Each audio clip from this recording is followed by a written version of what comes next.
Comics. I love buying them and I enjoy collecting them, despite how much my wallet will disagree with me.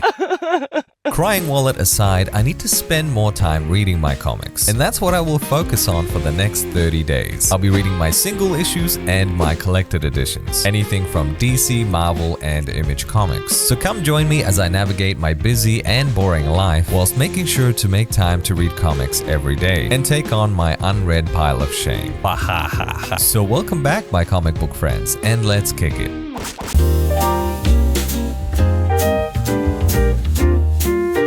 I'm going to start off with what I believe to be a banger. SpongeBob Comics. Okay, I lied, but I'm sure it's still a banger. Absolute Batman from DC Comics. Earlier this year, I got to experience the first couple of issues, and I was impressed by how Scott Snyder was able to flip the script on Batman, essentially giving us the Marvel Ultimate Universe experience for DC Comics. So here I am ready to check out issues 3 through to 6. So I was right, Absolute Batman is one hell of an entertaining ride. Now I do have a concern here, and it's about the art, not necessarily Nick Dracotta's art. I think his art is sensational. He happens to capture the facial expressions, the mood, the tone, the style, the visceral violence. Everything seems to be going okay for the book there. But the problem I have is that there is a substitute artist specifically in issue 4 by the name of Walter there, and I'm just not feeling that art style. And my concern is that we may have a lot of substitute artist issues during this run, which will completely derail the feeling of what Scott Snyder is trying to go for here. I really hope that they manage to get either A, great substitute artist, or B, Nick Dracotta is capable of meeting his deadlines, and if not, that they replace him with an artist that is capable of doing so. That's what needs to happen. I find that Ultimate Spider-Man is doing that quite well. They're juggling their key artist, Marco Checchetto, and their substitute artist, which I believe is Messina. They need to replicate that magic here. Other than that, it's a banger. And the first arc, The Zoo, sets up the story really well here, throwing everything at our protagonist and reminding us why Batman is one of the greats.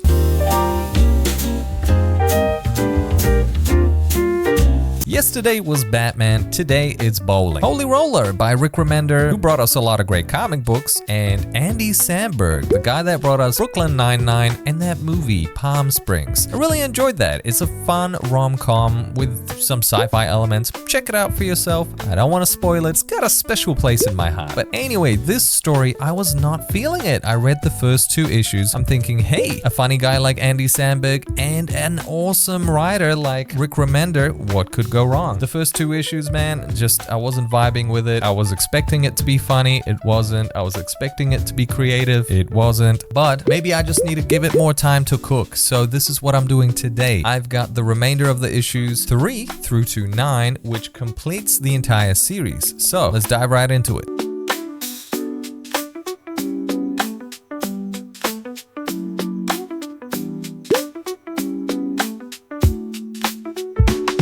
The Holy Roller, my broskies. I think it's still a mid-comic book. I'd probably give it like a 6.5 out of 10. I do think it's probably Rick Remender's weakest book out there. You know, in a world where we live with comic books like Ultimate Spider-Man, Absolute Batman, Absolute Wonder Woman. I mean, even Superman is killing it nowadays. You have to bring something special to the table. And I don't think The Holy Roller is doing that. It does have some fun elements, sure, and it plays on the Gen Z lingo, but it just doesn't have enough to stand out. Like, I'm not laughing out loud when I'm reading it, nor am I shocked by some of the twists and turns. But overall, you know, it's okay. It's a B-grade movie at best. For those wondering about the premise, it's about a guy called Levi Cohen who is forced to quit his dream job and return to his hometown, which he soon discovers has been overrun by neo-Nazis. With only his bowling ball collection to defend himself, Levi becomes the Holy Roller, a trick bowling,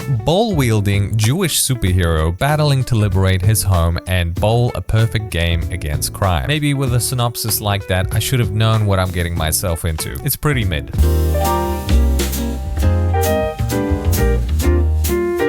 It's late, so I don't have that much time to read, but there is a series I'm really excited to check out, and that is Ultimate Wolverine. I was super hyped to check out Ultimate Spider-Man, and it lived up to its promise. Hoping this is the case here as well. Now, I also got an alternative cover. This one really caught my eye, and that's Omega Red right there, looking absolutely boss. Let's see what this is all about. The first 2 issues of Ultimate Wolverine, written by Chris Condon and art by Alessandro Cappuccio, feel like an absolute shotgun blast to the head. Goes by so quickly. It's a fantastic introduction to an alternative version of the Weapon X program. I like the artwork because I'm used to the artist working on Moonnight, so I had a great time with the visuals, and I think they're extremely fitting for this run too. Chris Condon, I know he's done really well on That Texas Blood. That has received really positive reviews, and I expect that some of that creativity, that tension that he brings to that thriller, it's gonna translate well to the Ultimate Wolverine. It's got me pretty hyped. Now I just have to wait for more of these issues to arrive at my doorstep.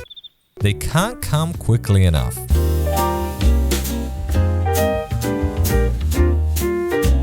Good evening. I'm gonna be reading something with a little bit more content tonight, and that is Salmon Twitch, a book one published by Image Comics. This is about a couple of detectives that spin out of the Spawn universe. If you guys have read Spawn, you will know that that is a supernatural story that's been going on forever. I think it started in 1992, created by Todd McFarlane, who has done some of the artwork on there. Anyway, this is a little bit different because it is a detective story primarily with supernatural elements apparently. This collected edition has 13 issues. Let's see if it's a good time. You know, this is gonna sound weird, but I wish you guys could smell this book. Man, it smells new and fresh. Whew. The first chapter is called Udaku. How exotic. I'm a big fan of this art style. This is Angel Medina. He's got this really dynamic vibe to his art. Over the top, a little bit cartoony and disproportionate, but it's I like it, and I love the inks that he uses in his art style. You know, I felt that the beginning of this story arc, which is a long one, it's 8 chapters or 8 issues in fact, was interesting, and it had this guy running around in a trench coat, all mysterious and whatnot. A really great down-to-earth detective story, but the conclusions got me, I don't know, feeling a little bit confused and a little empty. Like I thought we would get more of a payoff, but that's not the case in here. Yeah, I don't know how I feel about this now. You know what? Yeah, I'm not feeling the vibes.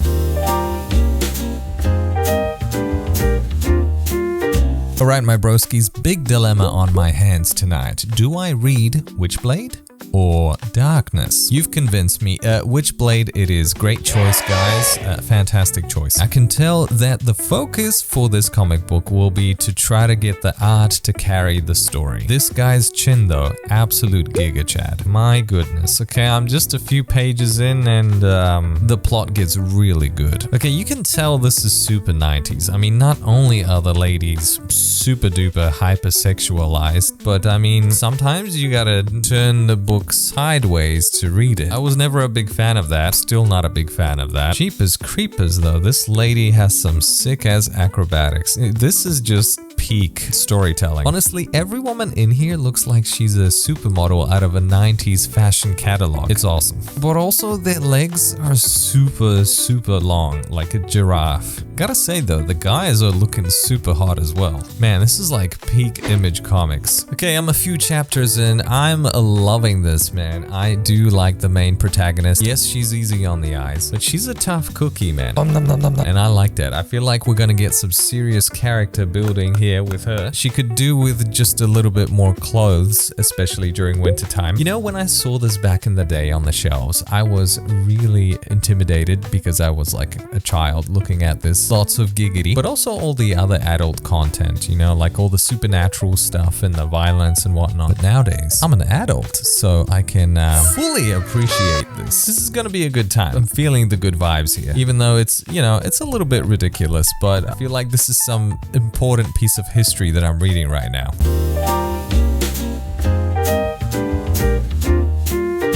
Good morning and welcome. It is the weekend over here, Saturday, so it means I get to have an awesome breakfast. Fruit Loops. Nah, I'm just kidding. I'm saving these for a special occasion. So my partner bought me these because I was talking about how I loved this stuff about 20 years ago. What I want to know from you, do you have a cereal that lives on in your heart that just is a magical experience in your memory, but will probably kill you if you eat it? Anyway, let me show you my real breakfast. This is a beef and mushroom pie. That's right, there's animals in our pies here in Australia. And for a dessert, this is a salted caramel slice. I don't know how I'm gonna feel about the salted part, but you know, every once in a while, a caramel slice, like the epitome of sweetness. So much for trying to be healthy and not eating Fruit Loops, eh? Anyway, I'm gonna read some Witchblade today, of course. I'm also gonna get a haircut, so if you see me looking a bit different in this second half of the day, you know why. It wasn't a lawn mowing accident. Right, my bros, the haircut has been achieved, but also, I got a pizza. Looks like we got some ham, tomato, pineapple, olives, capsicum, and pepperoni. In the wise words of Jake Baldino, pizza's on me. Here you go. All right, my bros, I'm about 8 issues in through this collected edition. So what do I think? Well, I think it has a lot of kinkiness and some dominatrix vibes as well. So it could very well be the best comic book in the world. Now, in all seriousness though, it has a lot of drama in here. Yeah, action and supernatural stuff, and sometimes things don't make a lot of sense. The writer is finding creative ways to try to make the protagonist as naked as possible. The 90s were wild. This is 50 Shades of Grey meets Twilight, with a little twist of Spawn, maybe. This was way ahead of its time. You know what? I am enjoying myself, even though it's a little bit out there.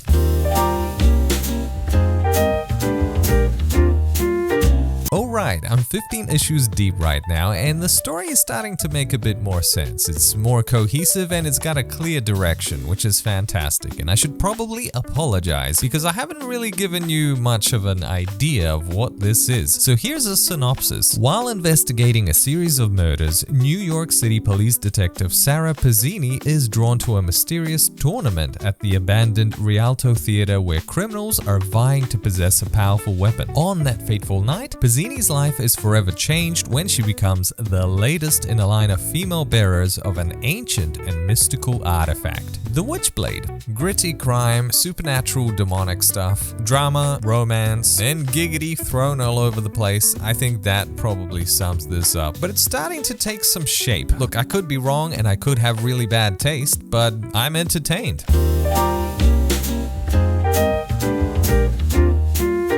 Alright, I did it. I completed the first Witchblade collected edition, all 25 issues. The writing, it's not good. The artwork, it's not bad. And just like I expected, the focus was for the artwork to carry the story along. And I get it. The artwork, it's nice. It was the 90s, and I feel like Image Comics was just getting started, and they really wanted to focus on having eye candy to get the readers to jump on board. It works very well. It's just, I hope there would be some more substance, but maybe I'm just asking too much. I feel that today, though, Image Comics has some of the coolest stories ever, some of the finest writers. So the tables have obviously turned. You know, the focus has shifted from the artwork to getting some exceptional stories. However, I do have high hopes that this story is going to improve, that it's going to get a little bit more depth than just a beautiful artwork. But for what it is, you know, it was fun. I don't regret reading it. I do recommend people to check it out. Just don't go in there expecting much. What's interesting is that Witchblade is a series that is running right now. It has a current run. It's about 11 issues deep right now. Writer is Marguerite Bennett with artist Giuseppe Cafaro. Hey, and it's doing well for itself, you know? The critics are digging it. The users don't mind it, so I'm happy. I'm happy that it's in an okay place, apparently. The premise, I think, is exceptional. It's just the execution that maybe is not the greatest. I'll give it a 7 out of 10, mostly because of the artwork though.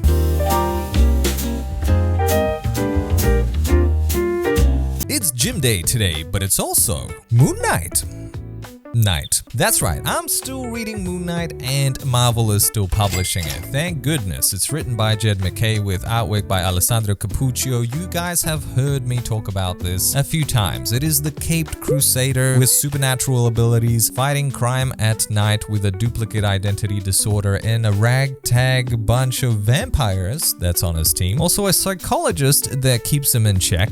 You know, it's a fun comic book with lots of interesting dynamics, and I've got a whole stack of issues that I gotta get through tonight. So I've got the Fist of Khonshu, which is the latest series that is being written, but also the Vengeance of the Moon Knight. See, I got a couple of these issues that I need to catch up on. So yeah, you know what? I love stacking these comic books up and having to catch up on it. I like binging this stuff. I like holding out on it and then just absorbing it all in one hit. I feel like if I didn't do that, I would just be super lost with the plot. It strikes a balance between grounded and supernatural. I know, that sounds weird, but somehow Jed MacKay does it, and he keeps the story interesting. You know, despite being about what, we're like 45 issues in with the series, I still think there's a lot of story to tell there. There's a lot of steam, you know? He's just building on it at a good pace. Sometimes maybe it could slow down a little bit. I'm fascinated about the characters and the relationships at the Midnight mission. I feel that the villains thrown in here so far have been so suitable to the world of Moon Knight. Anyway, I should probably see if the book is still fire. If you're reading it, let me know in the comments below what you think about it. I should read before it's time for bedtime. So mission accomplished. I finished Vengeance of the Moon Knight and I'm up to issue 6 of Moon Knight, the Fist of Khonshu. The story is still great. They have introduced a couple of new villains, that being Achilles Fairchild and this chick called Kava.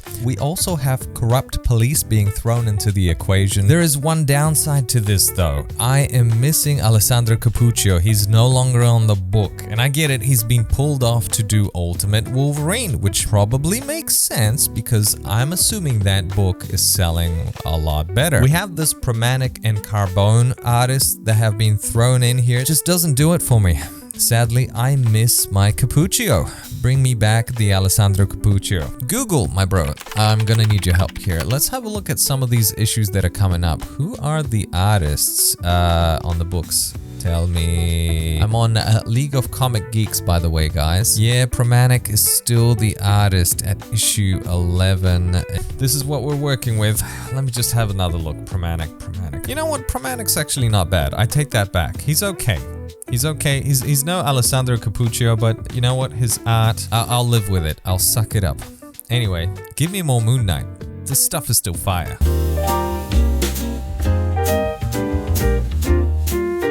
It's time to give DC a little bit of love, and I've got with me Wonder Woman, but not just any. This is absolute Wonder Woman. I got issues 2 through 6 to check out, which should cover an entire arc. To be honest, my knowledge of Wonder Woman is terrible, but because Kelly Thompson is doing the writing, and I have an understanding that she's a pretty decent writer, and this whole absolute universe is a great way to introduce people to these characters. So I figure now's the best time without me feeling completely lost. Absolute Wonder Woman, it simply slaps. By that I mean it is hypnotic, and I never thought I would say this about a Wonder Woman comic, but I love this. There's so much to like about this. Okay, first of all, the character. She's so deep. There's so many layers to Diana, the way that she's written, and she's so likable. The fact that she's caring, kind, and loving, and humble, intelligent, and strong, and witty as well. I love the way that she talks. There's so many things to like about her. We have great representation of unconditional love, and it just emanates from Diana. And I love that we get to see that between her and her mother, who is Cersei, by the way, and the origins of this character is that she was brought up in hell, which is a really awesome twist. And the other thing is that Diana has so many cool weapons at her disposal. She's sort of like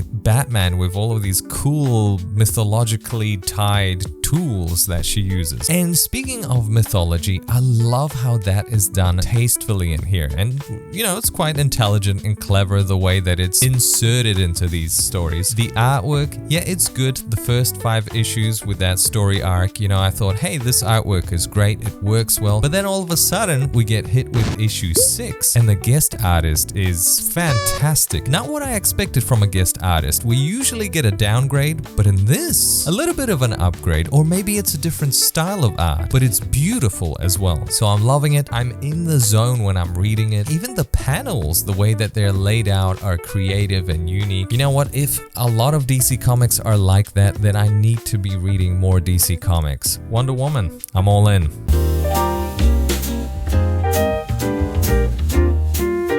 I committed a grave sin yesterday because I didn't read any comics. Because I was celebrating my birthday yesterday. That's right. I had Brad Pitt and Sydney Sweeney come visit me for my birthday as well. And Sydney Sweeney was there, and she was talking about her new bathwater. So I said to her, Sydney, why? Why haven't you shared this bathwater with me?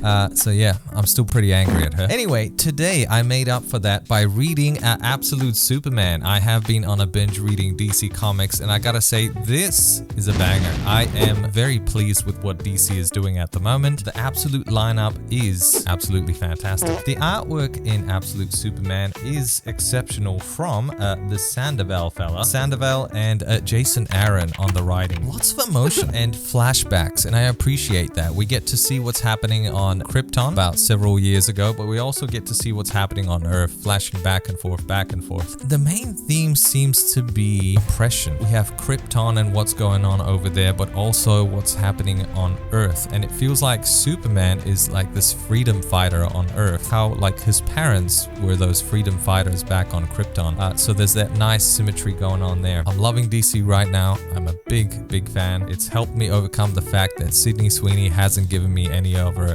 bathwater yet.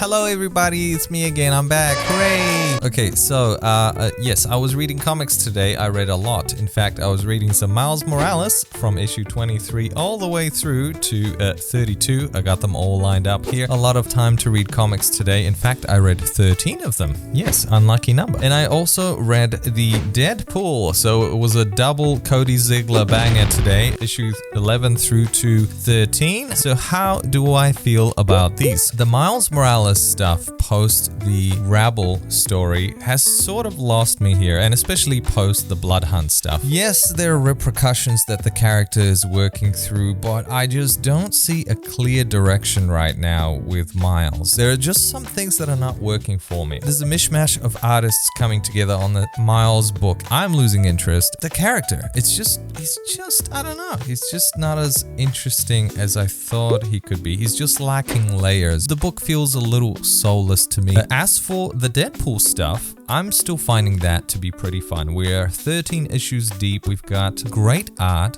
all the way through, even though we have a guest artist in this. Pools of Blood, which I should have mentioned, is a crossover between Deadpool and the Miles Morales stuff. I think that's kind of been a bit of a highlight for the Miles Morales comic book with where it is right now. Now, the thing that I don't specifically like that much about Deadpool right now is perhaps the daughter-father dynamic that's going on here. And I think that is pulling the book back from being a little bit darker and more mature in its themes, you know, because we have the daddy daycare situation going on. And I get it, you know, we want to see the character grow and change, and we want different things happening in the book, but it sort of takes away from what Deadpool is as a comic. In saying so, I do think that Cody Ziegler is doing a decent job with the humor, keeping it lighthearted, breaking the fourth wall, and keeping the book as meta as we'd expect it to be, even more so than what I've experienced in the past. Overall, the Miles Morales stuff felt a little bit like a chore getting through the book, minus the artwork, which I think was decent for the most part. Whilst the Deadpool stuff, I like that a lot more. Especially this Death Grip character, you know, I think the build up to it is decent, but I have some concerns about the finale. I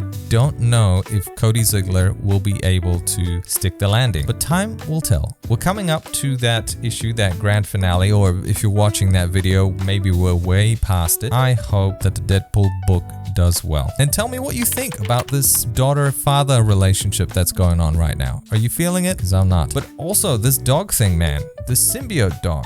Jeez. I find that really cringy and annoying. I would actually get rid of that character as a whole entirely. But that's just me.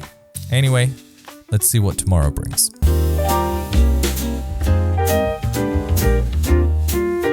This comic book right here has been staring me right in the face. That is Radiant Black. Man, I want to read it, and I'm going to today. First, you know the drill. You gotta unwrap it. You know, it feels like it's Christmas every single time I unpackage one of these bad boys. And then the lovely smell that hits you in the face of a new book. Nothing like it.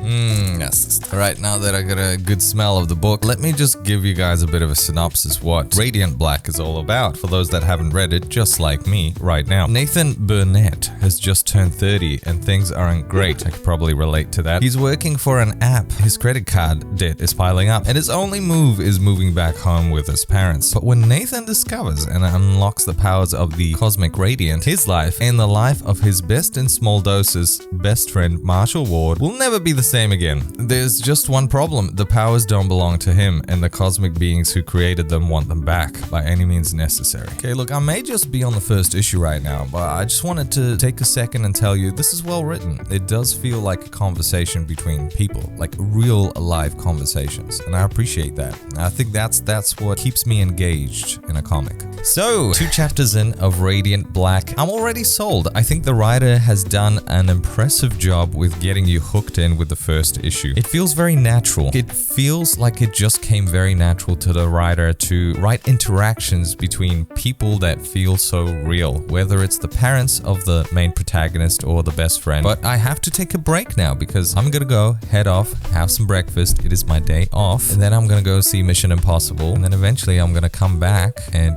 check this out. Alright, my broski, so I had a lovely time having a Vietnamese brunch, but I didn't make the time to see the Mission Impossible. Instead, I spent some time at home watching Breaking Bad. Yeah, I've seen it before, but it was my partner's first time, and she's having a blast with it. And I'm having a good time rewatching some of that magic as well. But I also finished the Radiant Black, this collected edition, all 12 issues, and I want to keep this succinct and as spoiler-free as possible because I do believe that going into this blind is the best experience that you're gonna have. I want to say that this is a love letter in a way to because of the style of writing that it has, and the interactions feel so human and so genuine and natural. But also there's other franchises that the Radiant Black steals from, but it also is fair to say that it's very much its own thing. When I think of other franchises that blend in here quite nicely, I would say Power Rangers is one of those. It's an intergalactic cosmic superhero adventure with some philosophical aspects, you know, like the whole theme of existence and the universe and all of that stuff is present here. What I like about this is how mundane some of this stuff in here is. It tackles our everyday life issues and problems that we have, and it captures it in a very modern landscape. It's fascinating to see how the writer exposes the life of struggling writers, but also struggling content creators as well. You know what, I'll just say this, just check it out, give it a chance. I'm glad that I did, and I look forward to seeing what it has to offer. It just does so many things right. It gives you interesting characters. I will say this though, in terms of enemies or antagonists, it's not evident who or what that is. So I think that will take maybe a little bit of time to come to the surface. Anyway, this is dope. It's dinner time, so I'm gonna head off and eat some pizza.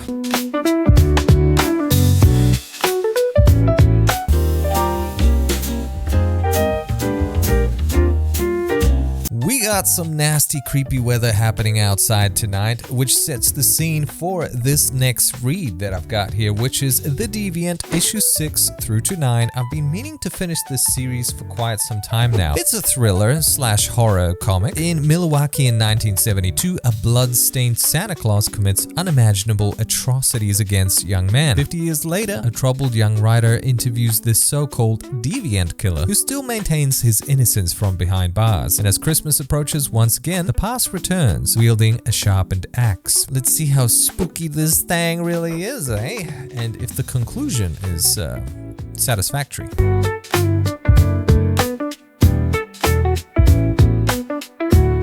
I'll say this, I think this was a brilliant conclusion. It was ambiguous on one hand, but also gave you a little bit of closure on the other. It's the perfect blend with holidays and horror. Well written and well illustrated, it doesn't really miss a beat. It was haunting and intense, And I feel like that level of ambiguity at the end just makes you feel a little uneasy. Boo.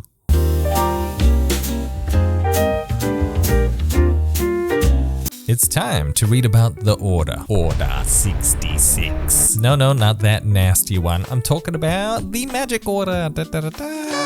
You know what? I'm currently reading it. The pages, man, they are sticky. That's real magic. You know what? This could be my new favorite piece of writing from Mark Millar. I didn't think I would like magicians this much. This is my Harry Potter. In here, you've got 12 issues broken down into 2 arcs, which have 6 issues in each one. We have Olivia Coipel with the first half, and then we have Stuart Immonen doing the second half of the artwork. 2 different stories in here, yeah, connected in the same world with the same characters and whatnot. Wow.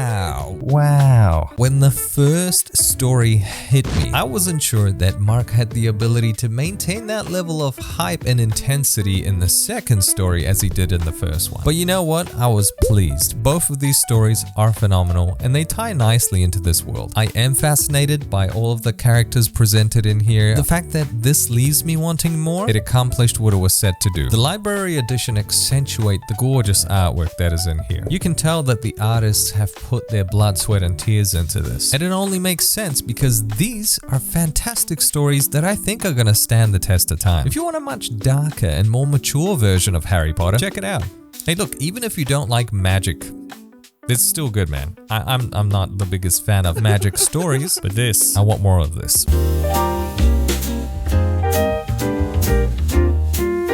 So I'm in the mood to read some amazing Spider-Man tonight. It's not the new stuff written by Joe Kelly and Pepe Larraz. Well, I mean, it is Joe Kelly on here, but it is after the tail end of the Zeb Wells stuff. I've got a big stack of issues here from issue 61 through to 70, plus the 65.def. So I've got about 11 issues to crank through tonight. But before I do that, there was this game that was announced today. And my reaction was something like...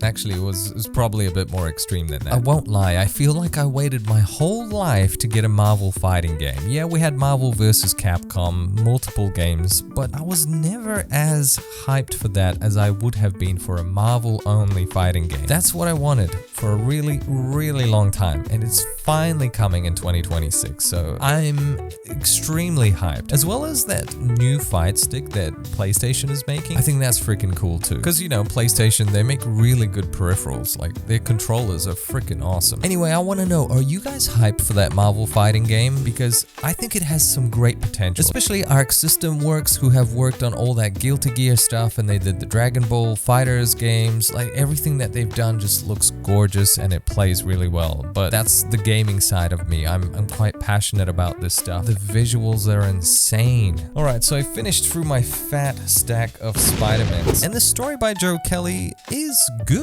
From the very beginning, I thought it was gonna be something pretty lame and boring. Like, I can't lie. The premise of it didn't feel very exciting. It didn't get me hyped. But once I kept going, I did notice that it was a bit philosophical and poetic in a sense, as it focused a lot on the concept of death, dying, and everyone around you dying, just that terrible, terrible thing that we all fear so much. And that really struck a chord with me, as I feel it strikes one with everybody else too. You know, seeing Peter Parker experiencing what he experienced in this arc called The 8 Deaths of Spider-Man, and what it does to him and how it breaks an individual. And I get it, it would do that to everybody. It was also nice to see Doctor Strange in there, and Doom, who's the new Sorcerer Supreme in this. Tell over here by that cape, you know, he's got a new job that he's fulfilling. It's quite funny actually seeing him as a Sorcerer Supreme. You know, he's still got that like ego hubris, that attitude that he has about him. Whilst the Zeb Wells stuff thrived on drama, I feel that Joe Kelly had that fine blend of heart, humor, and a bit of goofiness as well. I feel that he does it quite well, as he was a great writer on Deadpool way back in the day. This was a satisfactory read, surprisingly quick, even though there was a lot of dialogue. By the way, the new love interest of Spider-Man, that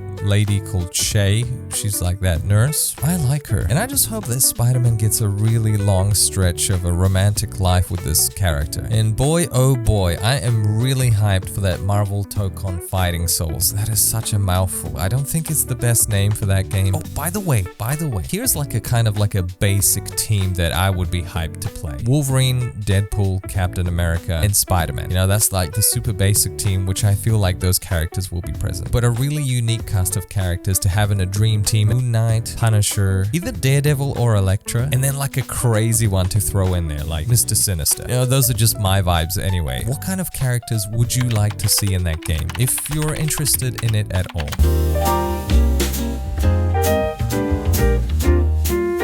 So I'm pretty tired tonight, but the show must go on. And with that in mind, I'm gonna read something that's gonna slap me right out of that tiredness. It's Deadpool and Wolverine. Yeah, baby, it's gonna wake me right up. It looks freaking awesome. Joshua Cassara's doing the artwork, and we've got Benjamin Percy on the writing. I enjoyed his stuff on Wolverine, so I figure, you know what, he might do a good job here. I don't know what his humor is like with Deadpool, but let's find out. Here's the thing. I love these things. You know what? This was quick and sharp and straight to the point and goofy and fun and action filled and just awesome, man. The story flows really well. Friggin' epic. Ultra violent, like you expect it to be, like, you know, the Deadpool Wolverine movie. It feels like it's gonna be just mindless action, but no.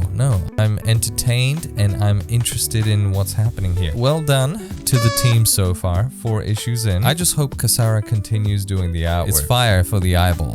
I probably need some sleep now.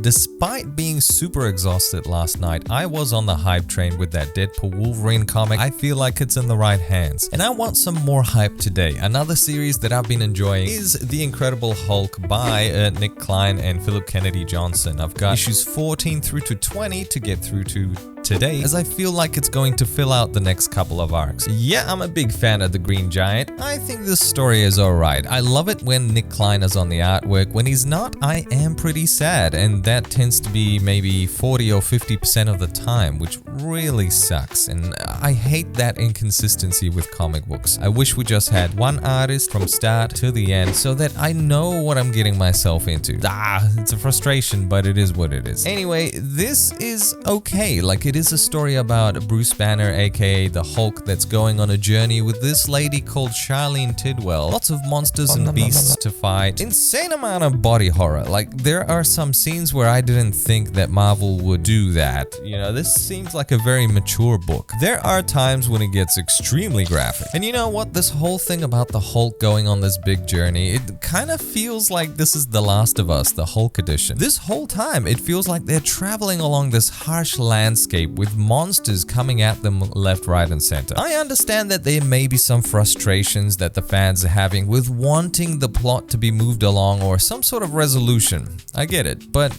you know what? With what it's worth, some of the artwork is cool, the action is freaking awesome, and there's plenty of it, and I'm sure the payoff will be there eventually. Hopefully. Oh well, I'm still enjoying it. Are you?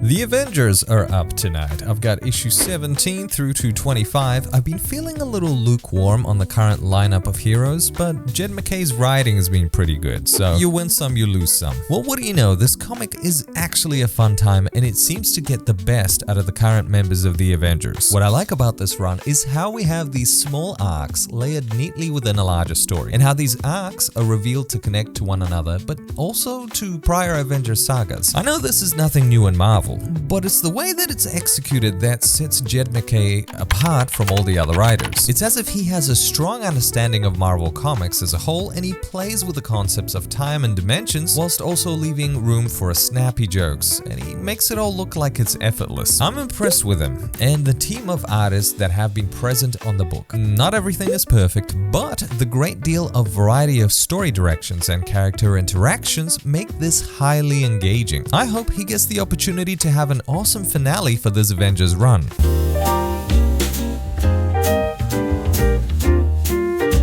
So having read Witchblade, the next logical conclusion would be to read The Darkness. This shares the same universe of Witchblade because it's by the same creator, Mark Silvestri. I thought the Witchblade was pretty good. Let's see how this compares. So I managed to smash out 16 issues tonight, which is a huge surprise for me. That's more than half of this collected edition, and I think that's a testament to its ability to entertain me. So what is The Darkness about? It's about a mobster called Jackie Estacado who discovers a nightmarish new inheritance, the supernatural power known only as the Darkness. Weighing his conscience against the ability to mold the shadows to his will, Jackie finds himself dealing with worse than the usual wise guys, an ancient cult, an angelic archenemy, and the corrupting consequences of the demonic entity empowering him. So what is the Darkness? Where it's sort of like this power that you can only use during, well, you guessed it, the dark, and it covers our protagonist, or maybe should I say antagonist, because he's not much of a good guy, sort of like Venom, but you know, it's got its own unique style and flavor, and he can create these tendrils and blades out of it and use it to protect himself. But he also has these minions, kind of like gremlins, who he can summon, and he's got hundreds of these. And you know, if you've seen gremlins, they've got that attitude about them, and they're vile and vicious and dangerous in their own way. I find the origin story of this character is a little bit more exciting than that of Witchblade, you know, whereas Sarah Pazzini, who just comes across this ancient artifact, this character, he immediately obtains his power by turning 21 years old. Okay, I know that sounds pretty lame, but there's a funny kicker with that. So this character, he's very much like a womanizer, you know, he just loves women. But the kicker with his power is that he cannot make any woman pregnant, because if he does, he will immediately die. So, I mean, it's like Blue Balls, the comic book. So his arch enemy is called the Angelus, and the design of this villain. And there's a cult in here as well who is so desperate to control the Darkness. Let's see how I feel about this by the end of this first volume.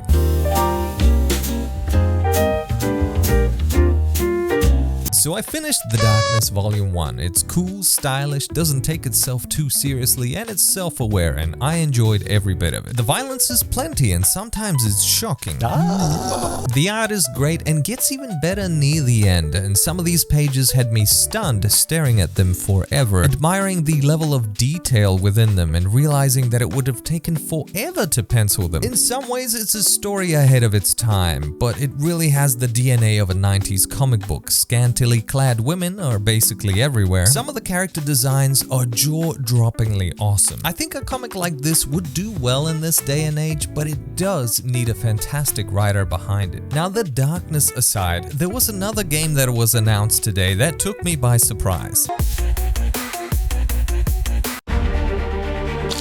Versus. Holy hell, we get two awesome fighting games apparently next year. We got that Marvel game and now this Invincible game. There will be so many options with some freaking cool characters that we can experience, and I feel like this foreshadows what I'm gonna be reading tomorrow. Are you excited for this game? Are you excited for any of these fighting games? Because hell yeah, I'm picking up both.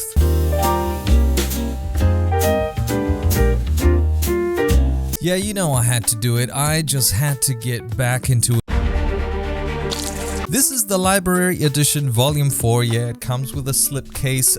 Each of these collect about 24 issues, and I picked up where I left off, which was issue 83, and I finished this thing all the way through to issue 96. The total Invincible series has about 144 issues, so I'm getting there. You know, I'm about 2 library editions away, and I love these things. They're so massive and beautiful and high quality and incredible paper, and you know what? I sort of accidentally spilt a little bit of water on this just before filming, so I'm a bit devastated. I can cry later about this. This has to be one of my favorite comic book stories of all time, even though, you know, I'm still experiencing it for the first time ever, so I don't know how it ends. So excited to eventually find out, but at the same time, I want to prolong this as long as possible, you know, just savor this experience, because Invincible is just such a phenomenal comic book. The artwork just stands out, pops out. It's bright and colorful and beautiful. The scope of the battles. I love how it balances between epic fight scenes that go on for panels and pages and just get you so immersed, and you just feel how brutal and visceral it is. But at the same time, you get these interactions and conversations and relationships between characters that you are just as immersed. There is a story in here in this particular volume that includes the character of Robot, and I just want to say there is a love story in here, and I think it's just one of the most fascinating, innovative, unique takes on love. A love story better than Twilight. Then again, anything is better than Twilight. Sorry for any Twilight lovers out there. This thing, I love it so much. You know, this is gonna be in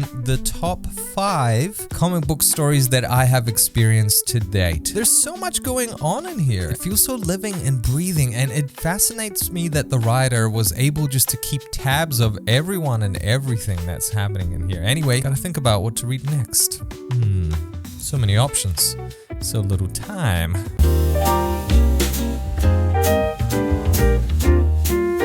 Night Fever by Ed Brubaker and Sean Phillips. This is a one and done. It's about 100-120 pages, so you'll get through this quite quickly. Ed Brubaker is a master at communicating emotion. He seems to be so inside the head of any protagonist that he writes. It's as if most of us, if not all of us, can relate to these characters. Simply one of the finest writers in the graphic area, and probably would be an exceptional writer in general if he chose to write books. He's just that good. He understands human beings so well. It's just incredible. Now, I want to keep this as vague as possible. So the premise is about a writer that flies into France. He's middle-aged and he's attending a writer's convention. That's all I'm gonna say. The rest is for you to experience the journey along here. As with all of his work, this is for mature audiences. Not just because of the adult themes, but because of our ability to relate to the adult psyche in here. Another riveting and maybe slightly disturbing tale. Anything these guys put together is worth your time.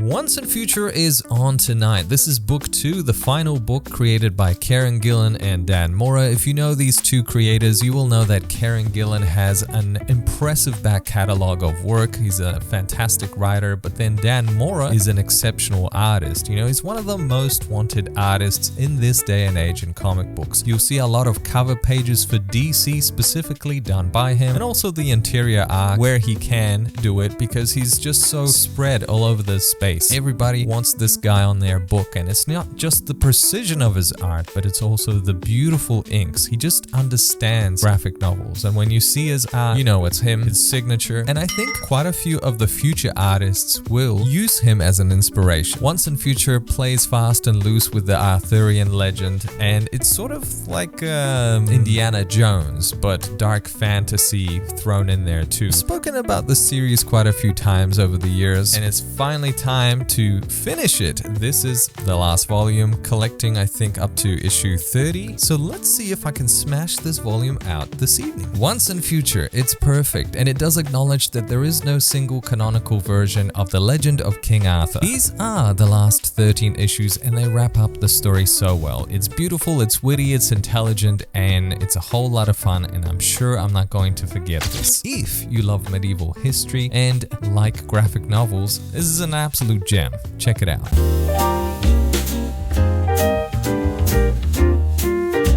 This here is Moonshine, the complete collection, and even though I'm extremely exhausted, I'm about a dozen issues deep on this thing. Yeah, it's that good. It's a story happening during the Prohibition era, so you can expect gangsters and, you know, the hunt for booze. The Moonshine is a nice play on words because, you know, it's the fun disco juice, but it's also how the moon shines, and it seems to turn people into werewolves. So you can expect gangsters and werewolves battling out here. It's basically a story about a guy called Lou Perillo that is sent by his mob boss into the middle of nowhere. He meets some rednecks who are producing some super duper disco juice, and he wants to strike a deal with them. And as you can imagine, things don't go to plan. That's where the werewolves come in. Really nice take on that time period. Just be wary, you know, with all things 1920s, 1930s, you can expect all the nasty things that come with it. But holy hell, this is a page turner, man. This is freaking awesome. It's about 28 issues big. Anyway, a reminder how indie comics are absolute bangers.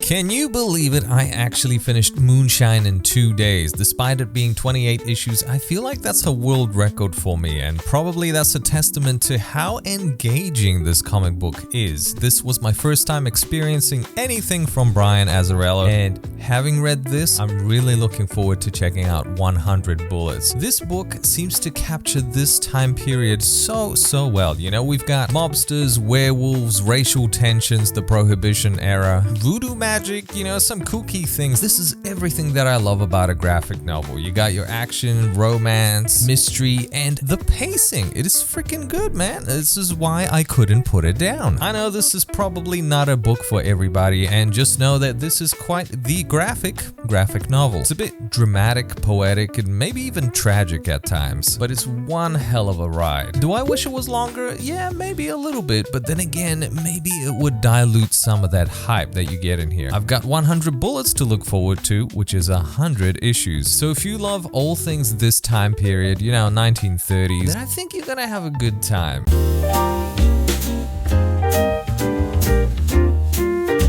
Get your microwaves ready, because that's right, baby. I got the Radioactive Man with me here. That is Geiger, and I just finished reading these 6 issues, 7 through to 12, and it's just as good as I remember it. Set in the years after a nuclear war ravaged the planet, desperate outlaws battle for survival in a world of radioactive chaos. Out past the poisoned wasteland lives a man even the night crawlers and organ people fear. Some name him Joe Glow, others call him the Meltdown Man, but his name is Geiger. I feel that at the pace that he's introducing these characters, it feels like he wants to say a lot. He wants to build a grand, big-ass world. Sort of like The Walking Dead, you know, we got, what, like almost 200 issues with that series? I really wish we get the same here. We have a substitute artist in here that is a perfect example of what you need to keep that sort of artistic style going. Yeah, sure, he's no Gary Frank, but it's good. Exceptional storytelling, fantastic world building, very interesting characters. We could do with more of these, but I think that's the purpose of the style of writing or the style of world building. You know, he's taking his time because he has a lot to say. I hope.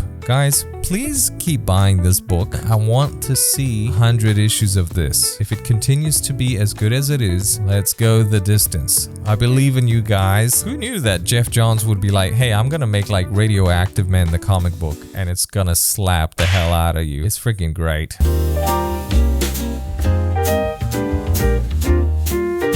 Guys, let's all agree that it is a good time to be alive right now for not just comic books, but video games too. I'm just looking at a trailer of Marvel Cosmic Invasion.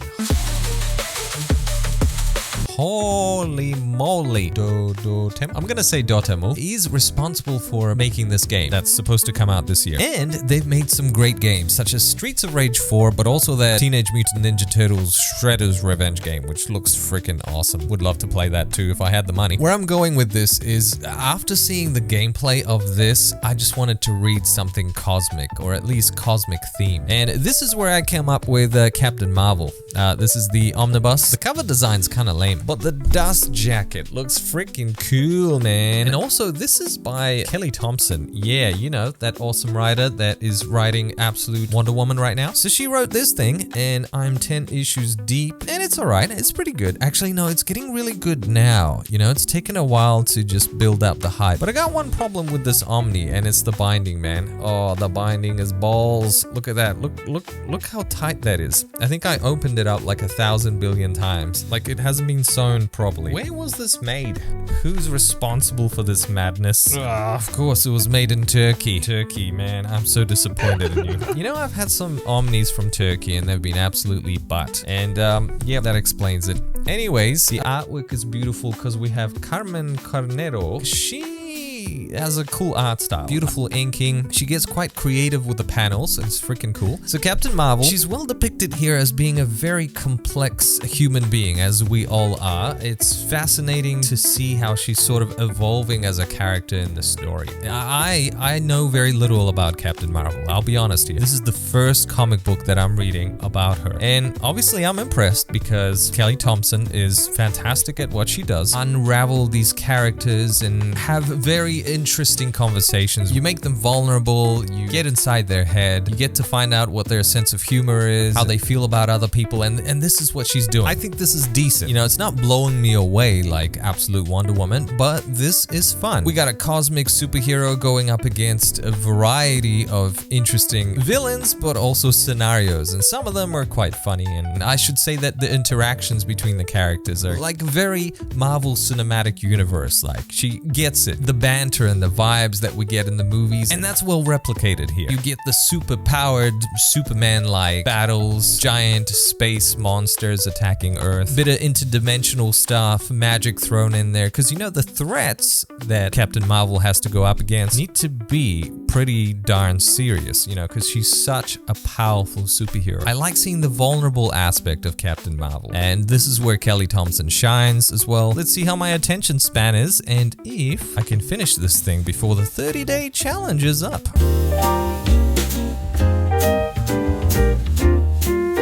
So I'm taking a break from Captain Marvel. I read up to issue 17, and you know what? It was really good up to that point. Now it's sort of like a filler issue, and I kind of want to have a taste of something else. Instead, I'm diving into Void Rivals. I read from issue 11 through to 18, and it's a pretty fun little story so far. So war rages around the Sacred Ring, where the last remnants of two worlds have collapsed around a black hole in the never-ending war. It's a story about two different characters, that being Derek and Solila, who are at war with one another from two different planets for like forever, and there's a lot of like secrecy and mystery around why that is the case. I'm at a point where I have a good grasp of what's going on right now, but there's still, you know, a bit of mystery surrounding certain other characters, because there's all these new factions and characters popping up, sort of like we've got in I say Invincible because this is a Robert Kirkman comic book. We got Lorenzo De Felici on the artwork, and it's good. You know, it's good. It's like an 8 out of 10 so far. The writing is good. You know, Robert Kirkman, he's refined his style over the years, and I find that he's having a lot of fun with this comic book, which is what you want to see, and you pick up on the vibes. The artwork is suitable for this kind of comic book. I find that the colors really bring out the magic in here. We got Transformers in here too, and it's sort of like this grand space opera type of a story. 18 issues deep, but it kind of struggled to gauge how much more juice he's gonna get out of this. I guess it's all dependent on his own creativity and I guess sales. So tomorrow's the last day, and I'm kind of relieved because, man, getting quite tired from all this reading.